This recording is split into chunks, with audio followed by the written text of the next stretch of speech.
সবার জন্য স্বাস্থ্য এই নীতির ভিত্তিতে উন্নত কল্যাণকামী রাষ্ট্রে বিদ্যমান ব্যবস্থার আলোকে সকলের জন্য বিনামূল্যে স্বাস্থ্যসেবা পাওয়ার অধিকার নিশ্চিত করার লক্ষ্যে পদক্ষেপ গ্রহণ করা হবে।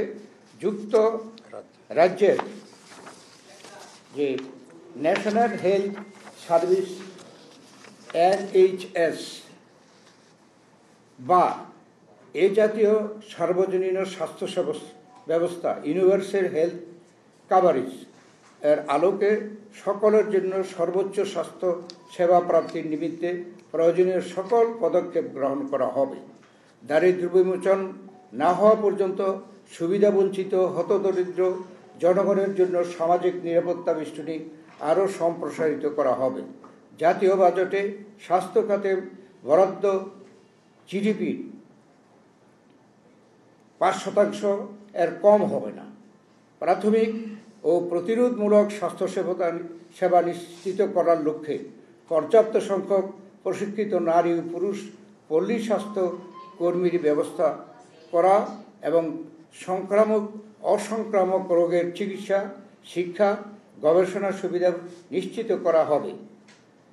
এর রূপরেখা আলোকে বাংলাদেশ জাতীয়তাবাদী দল বিএনপির পক্ষ থেকে জাতির উদ্দেশ্যে নিম্নলিখিত প্রস্তাবগুলো উপস্থাপন করা হলো। এখানে অনেক পাতা, সব কিছু পড়তে গেলে অনেক সময় লাগবে। আমি সংক্ষেপে বলতে চাই যে গুরুত্বপূর্ণ বিবেচ্য বিষয় আমরা মনে করি বাংলাদেশের স্বাস্থ্য ব্যবস্থার আলোচনায় প্রায়শই বাংলাদেশ মেডিকেল ও ডেন্টাল কাউন্সিলের অধীনে রেজিস্টার্ড চিকিৎসকদের বিবেচনায় রেখে সকল পরিকল্পনা, নির্দেশনা, নীতিমালা প্রণীত হয়।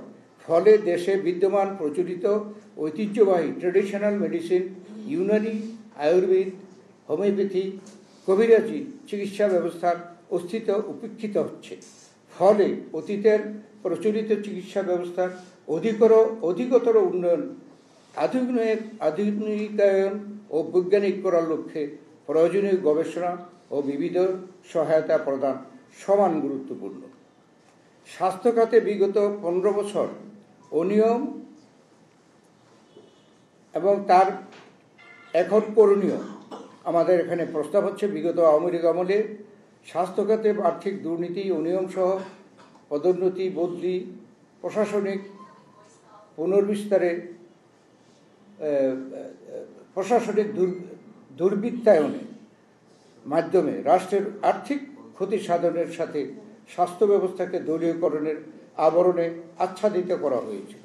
অবিচার ও অন্যায়ের প্রাবল্যে স্বাস্থ্য খাতের জনবলের পেশাগত দক্ষতার চরম ক্ষতি সাধিত হয়েছে। ফলে স্বাস্থ্যসেবার জনগণের প্রত্যাশিত প্রাপ্তি থেকে বঞ্চিত। সমগ্র স্বাস্থ্য ব্যবস্থায় তীব্র বিদেশমুখিতা সৃষ্টি হয়েছে। চিকিৎসক ও রোগীর সম্পর্কে হয়েছে অবনতি। স্বাস্থ্য প্রতিষ্ঠানসমূহ হয়ে পড়েছে অনিরাপদ। সরকারি স্বাস্থ্যসেবার অধিক ক্ষেত্রে জনগণ উচ্চমূল্যের বেসরকারি চিকিৎসা গ্রহণে বাধ্য হচ্ছে। এমতো অবস্থায় প্রয়োজন সুষ্ঠু তদন্ত ও পর্যালোচনার মাধ্যমে দুর্নীতির নিরপেক্ষ অনুসন্ধান ও দোষীদের উপযুক্ত শাস্তি বিধান। আমাদের প্রস্তাবের মধ্যে কয়েক মেয়াদের প্রস্তাবনা আছে। স্বল্প মেয়াদী 1 থেকে 3 বছর। এখানে আমরা গ্রামীণ স্বাস্থ্য সহকারী নিয়োগের ব্যাপারে আমরা গুরুত্ব দিয়েছি।